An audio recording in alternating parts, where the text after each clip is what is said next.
Kapan rencananya meninggal dunia, Bang? Nanti aja Juma. Oh iya.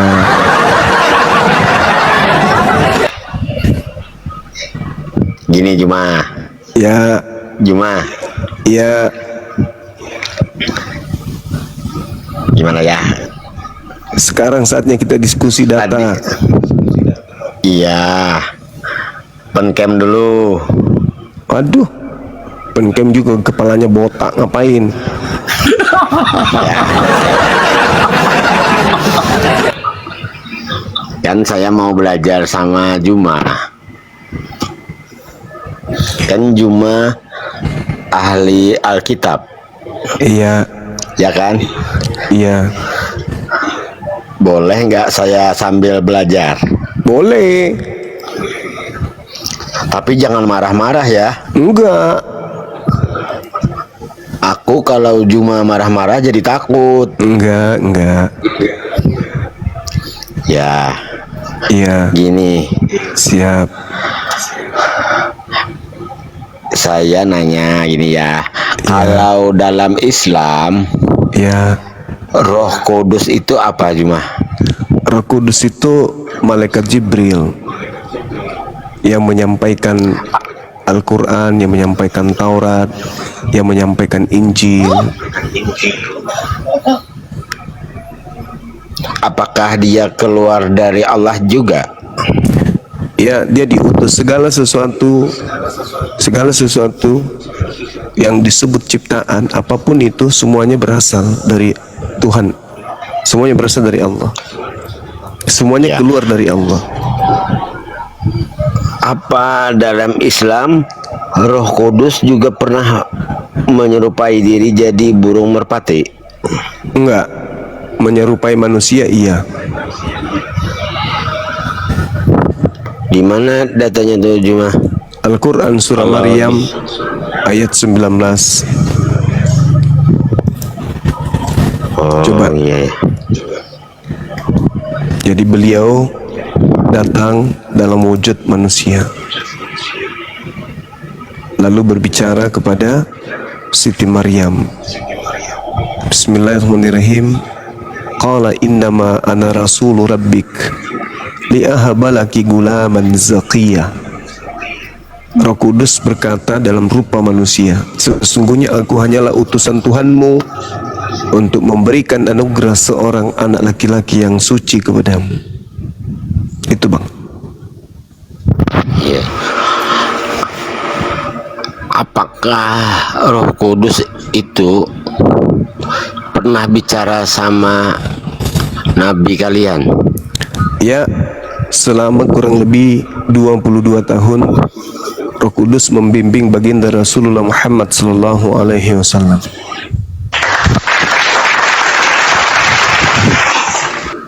Gimana caranya Juma dia berbicara sama Nabi kalian? Apakah dia mengubah diri jadi manusia? Kadang dia datang dalam rupa manusia, kadang dalam wujud aslinya.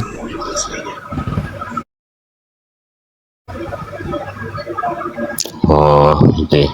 Iya. Kalau berarti apakah orang yang sama kalau dalam pelajaran kami Roh Kudus, kalau kalian malaikat Jibril, apakah itu sama Juma?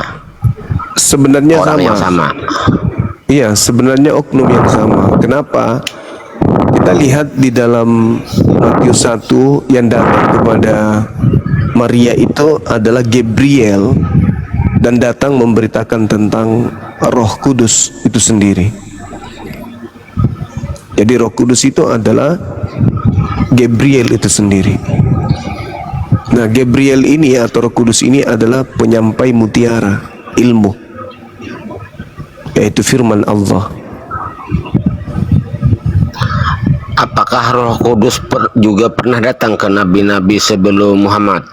Ya. Seperti Abraham. Iya, betul. Karena beliau adalah Roh Kudus ini adalah tugasnya penyampai firman kepada Musa alaihissalam, kepada Daud, kepada Yesus. Itu Roh Kudus semua tuh tugasnya untuk menyampaikan firman beliau ini. Oh iya ya. Gini Juma, Ya, sebelumnya saya kan sering nantang-nantang Juma. iya, Tadi siang saya ngobrol sama siapa, teman Bang Zuma, si Handi Slebau kan? iya. Handi. Ya, ini saya secara pribadi, saya hanya prank Zuma. Saya sebenarnya orang awam, nggak ngerti agama Islam. Saya cuma nantang-nantang. Ya maaf ya Bang Zuma. Iya, iya. Saya coba, kan Bang Zuma sering marah. Sebenarnya saya takut. Jadi kan sebenarnya cuma saya mau belajar. Kan saya dalam agama saya juga nggak ngerti. Cuma kan saya bukannya orang taat beribadah. Tapi masih sering ke gereja. Sudah 4 bulan saya nggak pernah Bang Zuma. Malas Zuma. Kenapa? Ceritanya itu aja. Yang penting imani. Kalau bertanya dibilangin orang bodoh. Saya. Lah, kalau nggak bertanya bagaimana mau Pak tahu? Iya itu cuma saya dibilangin orang bodoh kalau saya nanya. Kan saya kritis kalau saya nggak ngerti. Iya, betul. Makanya saya, daripada saya bingung, saya lihat koma-koma, saya lihat yang paling gencar dari Islam ini, saya lihat Bang Zuma. Ini aja saya tantangin aja. Ya maaf ya Zuma ya. Iya. Benar, nggak ini apa-apa. saya benar-benar minta maaf. Sama-sama saya Saya juga nggak minta ada. maaf. Saya sebenarnya nggak ada mau. Sebenarnya niat ini sebenarnya saya Iya. mau menghujat. Saya mau menghujat, kan saya marah. Agama saya diledekin gitu kan. Akan tetapi tadi saya dapat sedikit pencerahan lah dari Bang Handi, apa tadi? Handi Handi Sleboy. apa? Handi Ya yang Sleboy. itu ya. Iya itu bagus itu Bang Zuma, orangnya Bang Zuma. Oh iya, bagus. Dia pensiunan veteran tentara Jepang beliau itu. Waduh. Iya, dia sekali pasukan lagi. samurai. Waduh. Harakiri beliau itu. Tapi udah pensiun. Ya, kan Bang Zuma saya salut sama Bang Zuma ini. Kan walaupun kita beda keyakinan, tapi Bang Zuma sabar ya, saya tantangin ya. Iya, biasa aja. Masalahnya jadi saya nantangin, cuma saya nggak ada ilmunya. Gimana saya nantang kamu? Iya Bang, nggak apa-apa, saya juga terhibur Iya. dengan saudara Mona ini. Iya Bang.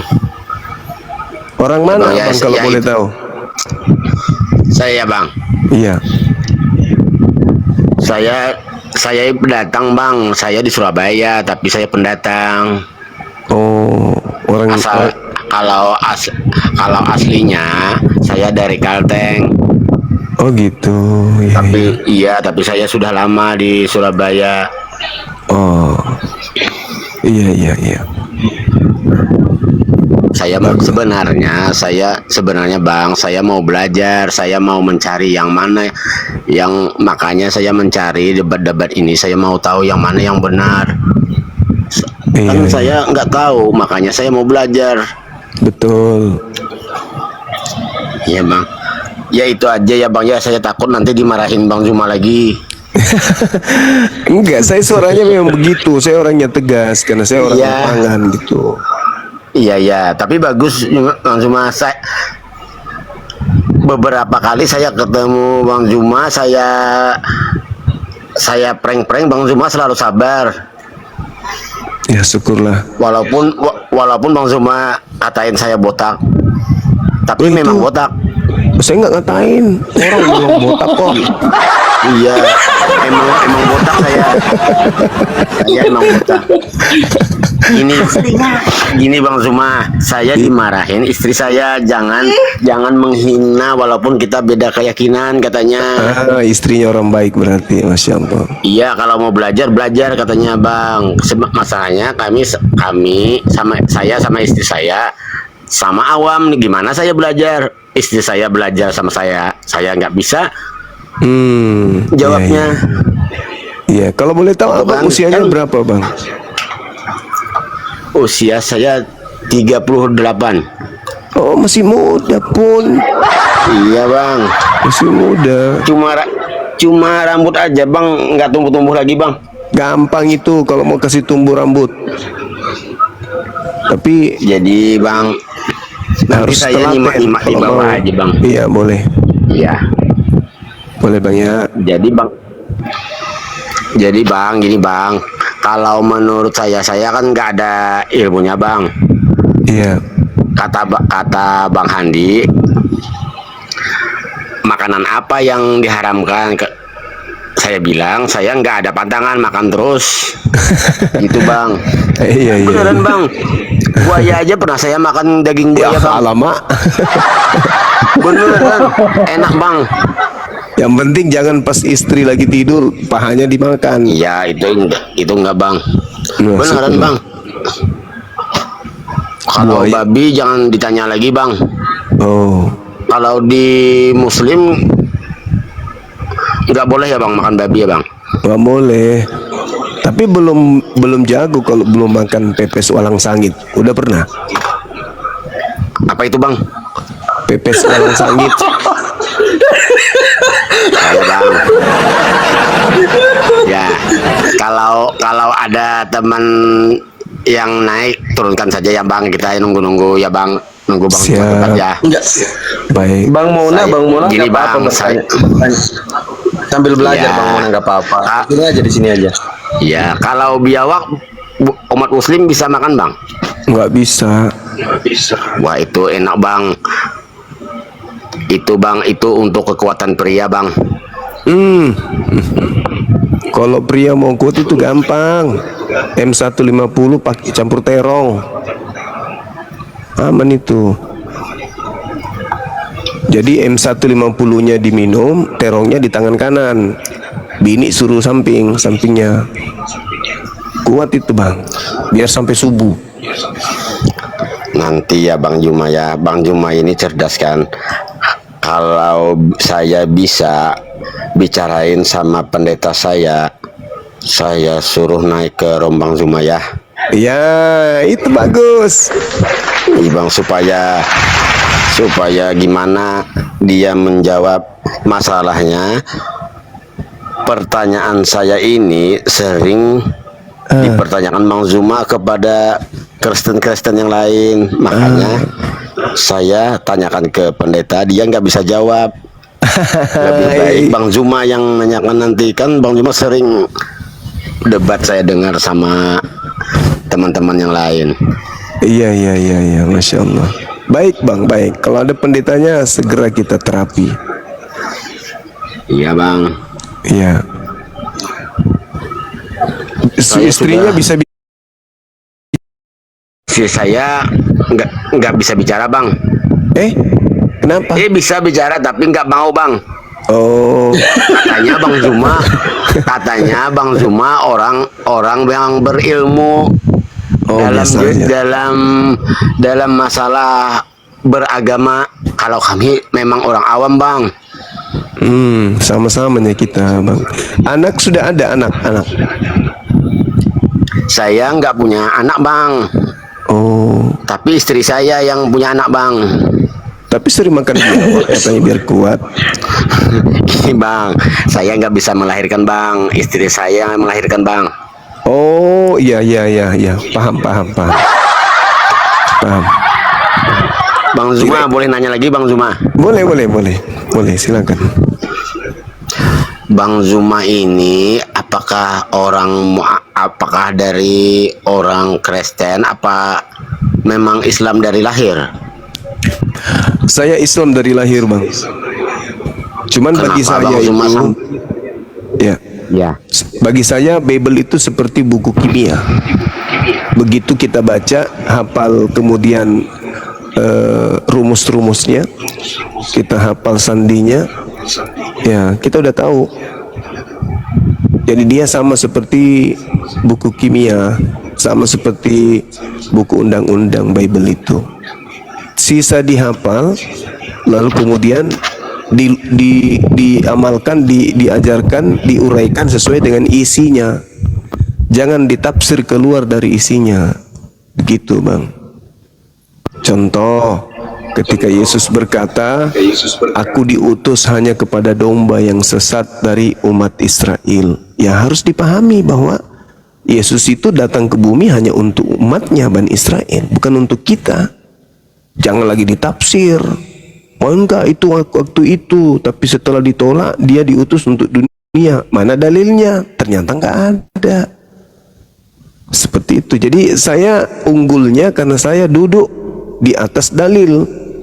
Kalau lawan diskusi saya justru tabrakan dengan dalil kitabnya sendiri. Jadi ya hancur, bonyok sama Bible-nya sendiri.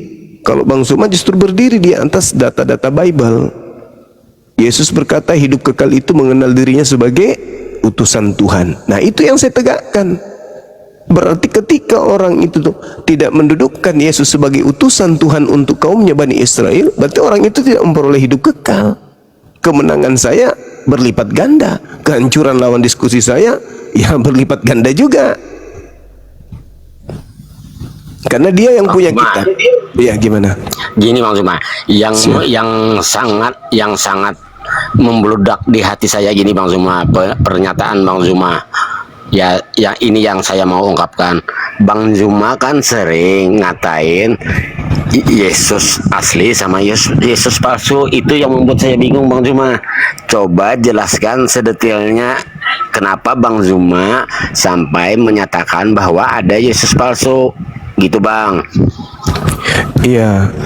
Jadi selain daripada Quran, Bible juga mengatakan itu, dan itu bukan uraian murni dari saya. Yesus sendiri yang mengatakan, Yesusnya yang mengatakan ada Yesus palsu.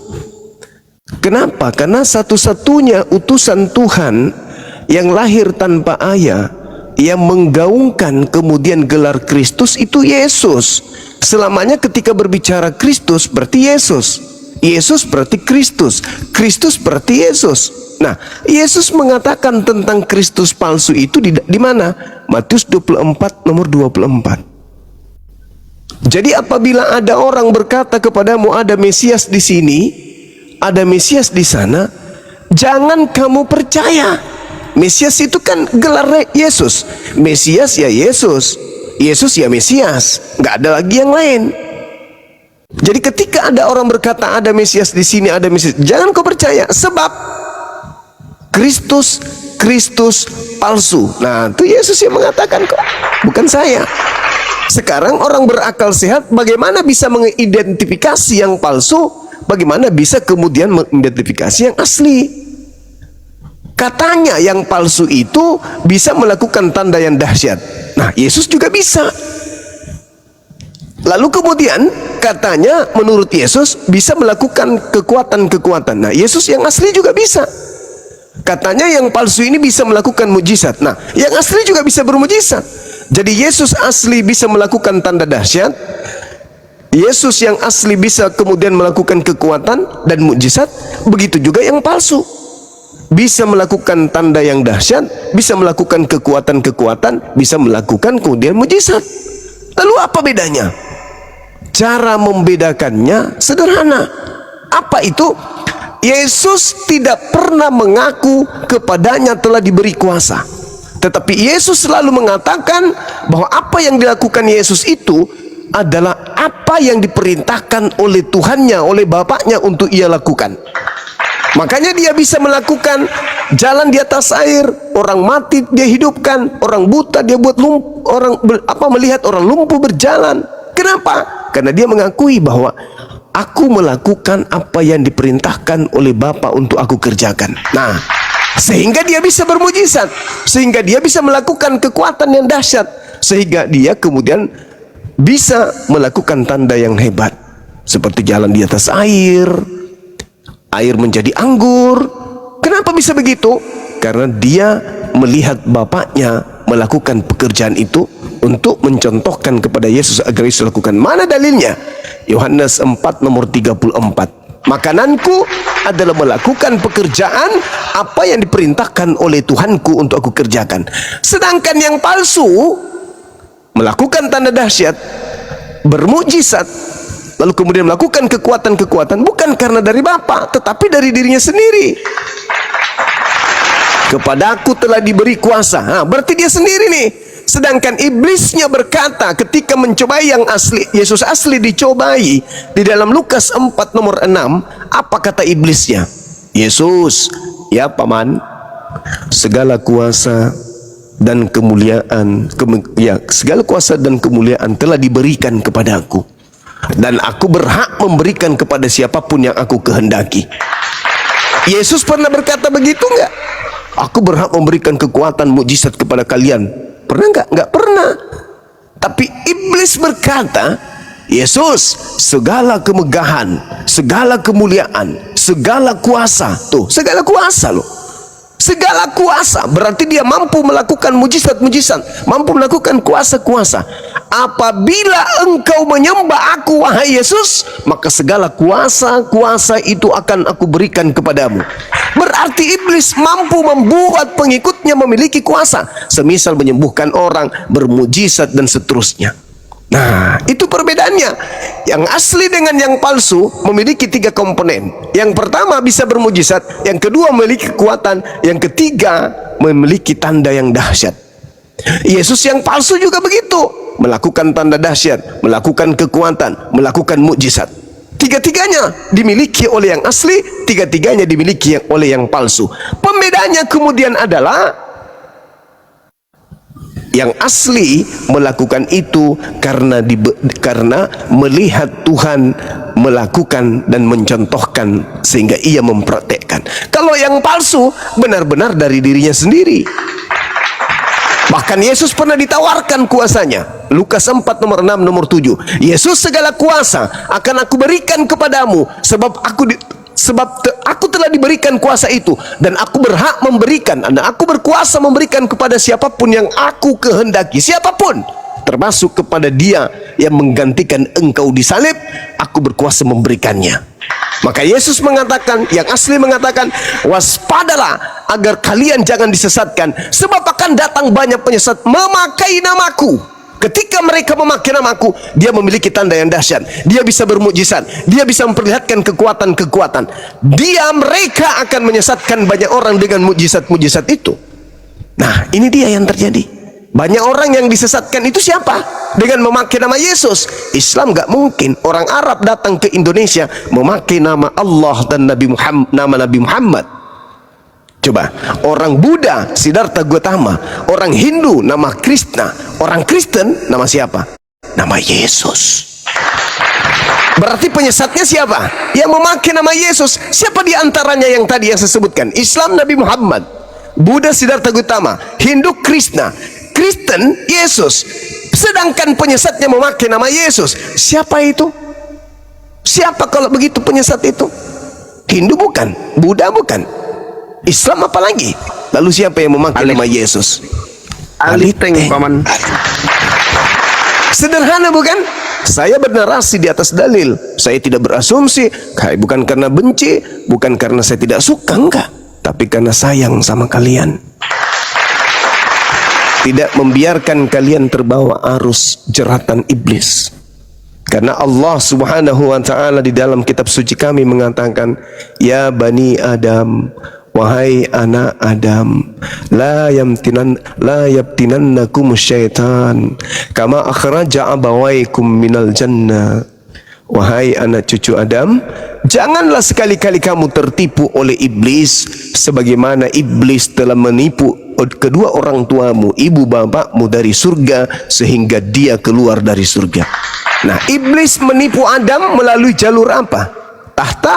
Bukan. Harta? Bukan. Wanita? Bukan. Tapi dari jalur apa? Makanan perut. Kata Allah, seluruh makanan yang ada di taman Ganbi Eden ini bisa kau makan, tapi satu jangan. Apa itu? Buah ilmu pengetahuan baik dan jahat. Jangan kau makan yang satu itu ya. Gara-gara satu dimakan, dilemparkan dia dari surga. Lalu bagaimana dengan orang Kristen yang dilarang jangan makan ini, jangan makan itu, jangan makan ini, jangan makan itu, jangan minum ini, jangan minum itu, tapi kemudian dihalalkan semuanya? Kalau Adam kemudian di surga makan satu pelanggaran dilemparkan dari surga, Kristen yang bukan dari surga makan semua yang dilarang. Lalu mimpi apa sampai mereka akan mengatakan aku mau ke surga? Adam aja yang dari surga makan yang dilarang dilempar keluar, apalagi Kristen yang sudah bukan dari surga makan bukan cuma satu larangan tapi seluruhnya dimakan. Tadi kita mendengarkan makan buaya lah, makan padale, biawak, lama-lama juga dia makan genderuwo, popo, parakan juga dimakan juga nanti. Itu jadi hanya berhalusinasi, hanya bermimpi, wah saya akan ke surga. Ah, itu cuman halusinasi doang. Semua juga kalau menghayal semua orang bisa. Saya mau menghayal ke surga, bisa.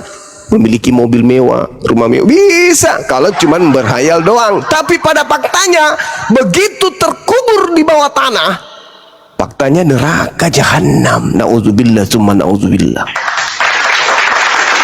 Mimpi boleh, boleh. Menghayal boleh, boleh menghayal. Berilusi boleh. Tapi bukankah akal sebagai pedoman kita untuk membedakan kita dengan binatang? Kenapa binatang itu mau makan rumput?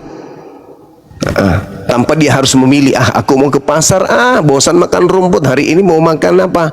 Capcay, mau makan apa? Donat, mau makan KFC. Bisa nggak binatang kayak begitu? Nggak bisa. Kenapa? Karena tidak punya akal. Nah, kita punya akal, ya kudu dijadikan untuk menakar mana yang ilusi, mana yang halusinasi, mana yang khurafat, mana yang angan-angan, mana yang imajinasi, mana yang hanya sugesti. Itu harus ditahu itu. Maka untuk mendudukkan sebuah kebenaran, apa poinnya? Akal, bung, akal. Orang Kristen boleh berkata imanku benar. Orang Hindu pun mengatakan imanku benar. Buddha tak mau kalah, imanku lah yang benar. Apatah lagi Islam. Pasti Islam karena mereka adalah memang orang-orang beriman. Semua kita akan mengatakan agamaku yang paling benar, imanku yang paling benar. Nah, sekarang siapa yang benar? Tidak mungkin benar semua, nggak mungkin. Pasti ada salah satu di antaranya yang paling benar di antara mereka yang mengklaim agamanya benar. Bagaimana caranya menakar yang paling benar itu? Siapa di antara agama yang dianut dengan menggunakan konsep akal? Itulah yang paling benar. Imanmu benar? Ya benar. Imanmu benar? Ya benar. Tapi untuk menakar kebenaran yang hakiki, akal. Akal. Orang ke pasar memilih ikan, pakai akal. Memilih baju, pakai akal. Memilih apapun, pakai akal. Kenapa giliran memilih agama cuma imani saja? Percaya saja, yakini saja, ikut-ikutan saja. Kenapa hal yang akan menyelamatkan kita di akhirat, hal yang sangat fundamental, hal yang sangat menentukan keselamatan kita, kenapa giliran agama kita tidak pakai akal? Giliran disuruh memilih uang 1.000, uang 50.000, uang 100, pakai akal. Wah, ini yang merah yang bagus paman, pakai akal. Tapi giliran memilih Tuhan, mana Tuhan yang benar? Tuhan yang pernah dipotong nonotnya atau Tuhan yang menciptakan yang dipotong nonotnya itu? Mana yang betul? Mana yang benar? Yang dipilih pakai akal, jangan dipaksa. Pakai akal aja dulu. Pakai akal aja dulu. Kalau agamamu kemudian tidak masuk akal, jangan bermimpi masuk surga, sebab masuk akal aja kagak. Itu fakta, itu real. Kata Katakan Islam itu salah kalau tidak masuk akal. Katakan agama Anda itu benar kalau masuk akal. Tapi permasalahannya sekarang adalah di meja akademisi, di meja keilmuan, agama Anda nggak masuk akal. Bagaimana mau benar? Bagaimana mau mengatakan Islam itu keliru, sementara kebenaran tidak bisa kemudian kita pisahkan dari Islam. Semakin kita membenci Islam, semakin kebenarannya bercahaya. Semakin kita jauh dari Islam, berputar dalam kehidupan kita ini, menghindari Tuhannya umat Islam, semakin hari, justru kita semakin dekat kepada Tuhan yang benar, yaitu Tuhannya umat Islam. Ilmu pengetahuan menghantarkan kita untuk memahami pencipta langit dan bumi ini ada dan mustahil punya kelemahan. Nah, segala sesuatu yang kita lihat pasti punya kelemahan. Contoh, ketika ada kotoran, yang kita gunakan membersihkan adalah air. Saya ulang lagi, apapun kotoran yang ada di muka bumi ini, kita bersihkan pakai air. Nah, kesimpulannya, air itu alat pembersih. Apakah boleh dikatakan bahwa air itu maha bersih, maha suci, maha bersih, maha suci? Tidak bisa. Kenapa?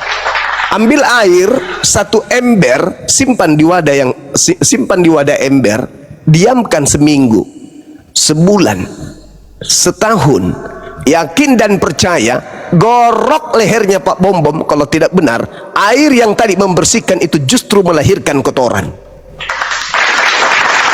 Berarti apapun yang kita bisa indra, yang bisa kita lihat, itu punya kelemahan. Maka pencipta yang benar itu tidak bisa dilihat. Kenapa? Karena tidak memiliki kelemahan. Anda beol, ya, apa yang Anda gunakan membersihkan? Air. Oh, air. Kalau begitu air ini adalah sifatnya untuk membersihkan. Betul, tapi ingat, dia makhluk. Lalu kenapa kalau makhluk? Dia pasti punya kelemahan air itu. Apa kelemahannya? Ternyata air justru sumber kotoran. Jadi segala sesuatu yang bisa kita raba, yang bisa kita lihat, yang bisa kita wujudkan, mediasikan, karikaturkan, itu pasti punya kelemahan. Karena Tuhan tidak punya kelemahan, maka mustahil Tuhan itu serupa dengan makhluk. Maka mustahil Tuhan itu turun ke bumi menjadi manusia. Maka mustahil kemudian manusia bisa kemudian menampar, meludahi, menonjok, menombak, menggantung Tuhan. Disitulah orang berakal bisa mainkan logika, sehingga mereka dihantarkan kepada kebenaran hakiki, mutlak kebenaran. Sedangkan yang dianggap benar hanya dianggap benar, kesalahan yang dianggap benar kalau sudah dilakukan secara sistematis, berkelompok, terstruktur, dan berulang-ulang, maka kesalahan itu akan nampak menjadi seperti sebuah kebenaran. Itu fakta real. Coba, ini sederhana saudara. Orang Yahudi ibadah Sabtu, orang Islam ibadah Jumat. Mereka melakukan dengan nyaman. Kenapa? Karena mereka punya kaidah, mereka punya perintah, mereka punya tuntunan. Ya ayyuhalladzina amanu idza nudiya lis-sholati min yaumil jum'ah. Orang Islam sholat Jumat ada tuntunan, tenang mereka. Mereka enggak ragu, mereka enggak bimbang, mereka enggak kemudian was-was. Apakah ini benar, apakah ini salah? Kenapa? Karena mereka punya pegangan kitab suci yang memerintahkan itu. Begitu juga orang Yahudi. Keluaran 31:14, mereka diperintahkan untuk mengkuduskan hari Sabat. Siapa yang tidak mengkuduskan, bunuh. Mereka menjalankan itu dengan tenang. Kenapa? Ada perintahnya. Bagaimana dengan Kristen? Ada perintahnya enggak? Tak ada perintahnya. Lalu kenapa dia nampak tenang melakukan sesuatu yang tidak ada perintahnya? Karena sudah dilakukan secara turun-temurun, dilakukan secara berkelompok, dilakukan secara terstruktur, masif dan terencana, sehingga hal yang tidak pernah diperintahkan Tuhan seakan-akan itu adalah sebuah kebenaran. Mana kebenarannya kalau Tuhan tidak pernah memerintahkan? Ya nggak ada. Berarti hanya dibuat-buat sendiri. Makanya dalam sholatnya umat Islam itu selalu berdoa untuk dihindarkan dari orang-orang yang dimurkai dan dari orang-orang yang sesat. Siapa yang dimurkai? Mereka orang Yahudi. Kenapa Kenapa dia dimurkai? Karena dia memiliki aturan Tuhan tapi dia tidak menjalankan aturan Tuhan tersebut. Lalu siapa yang sesat? Yang sesat itu adalah Kristen. Kenapa dia sesat? Karena dia tidak punya perintah dari Tuhan, tapi mereka bikin-bikin sendiri perintah itu. Itu fakta, itu real. Jadi kami setiap salat, iyyaka na'budu wa iyyaka nasta'in, ihdinas siratal mustaqim, siratal ladzina an'amta 'alaihim, ghairil maghdubi 'alaihim waladdallin. Bukan termasuk ke dalam golongan orang yang dimurkai Yahudi, dan bukan pula golongan orang-orang yang sesat Kristen. Sekali lagi, Yahudi kenapa dimurkai? Karena datang kepada mereka Tuhan, membawa kemudian pengajaran melalui para nabi, melalui para rasul, melalui kitab-kitab kepada mereka, tapi mereka menolaknya, maka Tuhan murka kepada mereka. Lalu ada kelompok lain lagi, namanya Nasara. Nasara ini yang kemudian terpecah menjadi Kristen. Kenapa dia sesat? Karena mereka bikin sendiri aturan main. Bukan perintah Tuhan yang mereka lakukan, tapi aturan main sendiri, tetapi mengatasnamakan Tuhan. Fawailul lilladzina yaktubunal kitaba biaidihim tsumma yaquluna hadza min indillah. Itulah mereka. Bikin buku sendiri, bikin kitab sendiri, bukan firman Tuhan, bukan dari nabi, bukan dari rasul, tapi dari wartawan. Tapi nanti supaya dianggap benar dikasihlah gelar rasul juga biar ikut-ikutan Islam. Preet. Begitu saudaraku Mauna. Mohon maaf kalau panjang. Di sini sudah datang guru kita Handi Selebois. Assalamualaikum Bang. Assalamualaikum Bang Andi. Waalaikumsalam warahmatullahi wabarakatuh. Masya Allah. Tapi ini laporannya Bang Yuma. Tadi ada yang mau naik tadi sore itu. Dia udah mengakui bahwa saya itu menantang Bang Yuma debat hanya ngeprank saja. Dan dia mengakui dirinya memang tidak punya ilmu. Sebenarnya dia ingin bertanya. Dan yang paling mengesankan adalah Mona ini sudah mengakui seluruh kesalahannya terhadap umat Islam dan sudah minta maaf. Alhamdulillah. Nah, dilanjutkan. Boleh gak nanya satu lagi Bang Zuma? Dan tadi berjanji katanya mau on cam kalau ketemu Bang Yuma. Dia memperkenalkan diri. Silakan. Grogi saya Bang Handi. Bang Juma sering ngatain saya botak. Iya, kali ini saya ngatain gondrong. Ini Bang Zuma, satu lagi Bang Zuma. Siap. Bang Zuma kan sering ngatain kalau kami mencuri nama Allah. Iya. Kan waktu saya lahir saya sudah tahu katanya Allah Bapa. Kenapa Bang Zuma mengatakan kami umat Kristen mencuri nama itu Bang Zuma? Bisa nggak Bang Zuma menguraikannya Bang Zuma? Bisa diulang? Saya baca chat barusan. Gimana?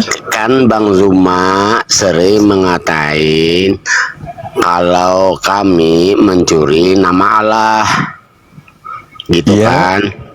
Setahu saya, dari saya lahir nama Allah itu sudah ada. Saya tahu dari orang-orang dahulu lah. Jadi gimana Bang Zuma jadi Bang Zuma mengatakan bahwa kami mencuri nama Allah itu Bang Zuma? Iya. Jadi Itu gini aja, Bang Zuma. Jadi gini Bang. Kalau kita berbicara mengenai kata Allah yang digunakan oleh saudara kami Kristen di Bible, kita mau mengarahkan kemana ini? Ke bahasa Latin tentu ada asal usulnya. Bagaimana kemudian orang-orang di Indonesia khususnya menggunakan kata Allah di dalam kitab mereka ini tanpa landasan yang kuat. Kenapa? Original teks kitabnya saudara kita Kristen itu, kalau kita berbicara mengenai asal usul, mereka menggunakan bahasa Ibrani, Perjanjian Lama. Ini kitabnya Yahudi nih yang diambil terjemahannya. Kemudian yang kedua, Perjanjian Baru bahasa Yunani.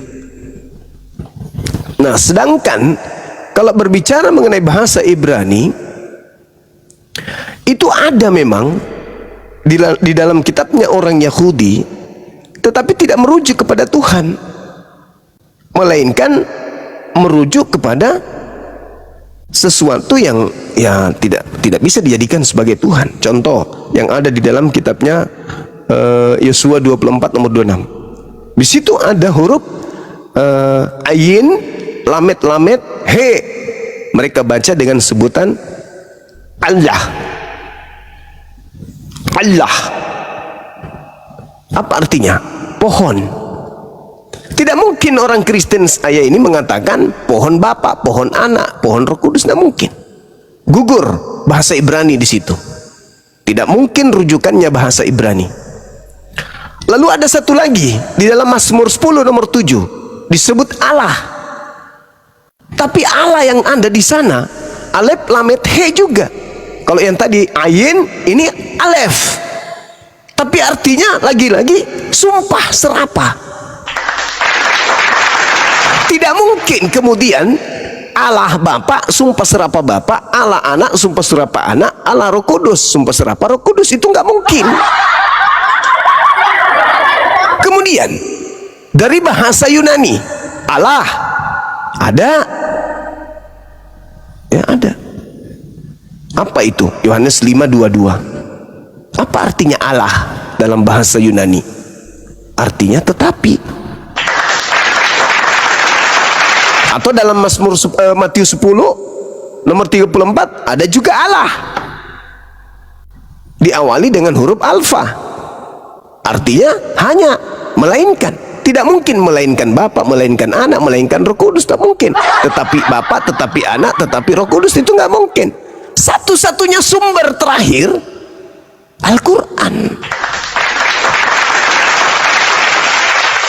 Berarti orang Kristen menggunakan kata Allah bukan dari bahasa Ibrani, bukan dari bahasa Yunani, bukan juga dari bahasa Indonesia. Kenapa? Allah dalam bahasa Indonesia artinya semisal. Allah Bapa semisal Bapa, Allah Anak semisal Anak, Allah Roh Kudus semisal Roh Kudus. Kan lucu. Maka satu-satunya sumber orang Kristen menggunakan kata Allah itu sumbernya adalah Al-Quranul Karim. Dan memang misionaris itu, yang dikatakan misionaris, ada program C1, C2, C3, C4, C5, C6. Mereka akan menggunakan istilah-istilah agama, yang mana istilah itu untuk melebur agama mereka ke dalam struktur budaya, seni, adat istiadat, bahasa, di mana Kristen itu mau disebar. Contoh misalnya, ketika mereka ingin mengajarkan kristenisasi di Bali, maka mereka akan bersifat bunglon, mengganti Tuhan mereka, sembahan mereka yang adalah Theos menjadi Sang Hyang Widi. Apa tujuannya? Agar mereka bisa memenangkan jiwa-jiwa yang beragama Hindu masuk ke dalam agama Aliteng. Begitu juga ketika mereka menggunakan kata Allah, mereka menginginkan supaya orang Islam yang mayoritas itu sulit membedakan antara Tuhannya Kristen dan Tuhannya Islam, sehingga ketika datang ajakan kepada mereka pindah ke Kristen, mereka tidak pikir panjang. Toh Tuhan kita sama kok, ya udahlah. Kalau saya masuk kan saya dapat Indomie, kalau di sini saya lapar karena Tuhanku sama aja dengan Tuhanmu, ya udah aku pindah. Halilintar. Jadi itulah yang terjadi. Karena dia datang dibawa oleh Belanda. Belanda sifatnya itu merampas, mengambil barang orang, dipakainya dan dimiliki untuk punya dia, untuk kepentingan dia, untuk kemenangan dia, untuk kesenangan dia. Maka dalam hal agama pun demikian adanya. Mereka mengambil, merampas istilah Allah dari Al-Quran, lalu mereka membacanya sesuai dengan narasi mereka sendiri. Allah. Itu fakta, itu real. Karena tidak ada sumber. Apakah Kristen ingin mengatakan kami menyembah pohon? Apakah menyembah sumpah serapah? Apakah menyembah kemudian tetapi? Melainkan hanya, kan tidak mungkin. Karena mereka tahu umat Islam mayoritas di Indonesia ini menyembah kepada hakikat yang bernama Allah, maka mereka pun mengambilnya kata Allah itu dalam bentuk Latin dan membacanya Allah untuk menghilangkan identitas kemurnian bahwa itu adalah sembahan umat Islam. Karena itu juga Paulus sudah akui, kepada orang lemah aku menjadi lemah, kepada orang kuat aku menjadi kuat, kepada orang Yahudi aku mengaku Yahudi, pada orang Yunani aku mengaku Yunani, kepada yang taat Taurat aku mengaku taat Taurat, kepada yang tidak taat Taurat aku tidak taat Taurat. Supaya apa? Supaya aku bisa memenangkan jiwa-jiwa lebih banyak. Bedanya dengan iblis apa? Ketika iblis datang ke Adam, ketika iblis datang ke Hawa, ketika iblis datang mencobai manusia, ketika iblis datang kemudian berpura-pura kepada manusia, menyesatkan manusia, iblisnya datang dengan menawarkan kebaikan-kebaikan, bukan? Nah, itulah yang terjadi. Jadi sangatlah picik dan sangatlah tidak adil ketika orang Kristen tidak mau mengakui bahwasanya yang disebut Allah bagi mereka itu bukan dari bahasa Ibrani, bukan dari bahasa Yunani, bukan dari bahasa Indonesia, tapi dari bahasa Arab. Memang ada di dalam bahasa Semitik ada elah, ada ilaha atau alaha, itu ada, tapi bukan Allah. Berat ini bang, berat. Sederhana memang, tapi berat. Kenapa? Ada hal apa niru-niru? Kalau agama kita sudah benar, maka yang harus kita ajarkan adalah agama kita. Kalau Tuhan kita sudah benar, maka yang harus kita ajarkan adalah Tuhan kita. Kalau kitab kita sudah benar, maka yang kita harus ajarkan adalah kitab kita. Kalau kemudian Tuhan kita benar, maka Tuhan kita yang kita ajarkan dengan percaya diri. Kalau memang Rasul kita yang benar, maka Rasul kita harus kita ajarkan dengan percaya diri. Kenapa kudu menggunakan simbol-simbol agama lain?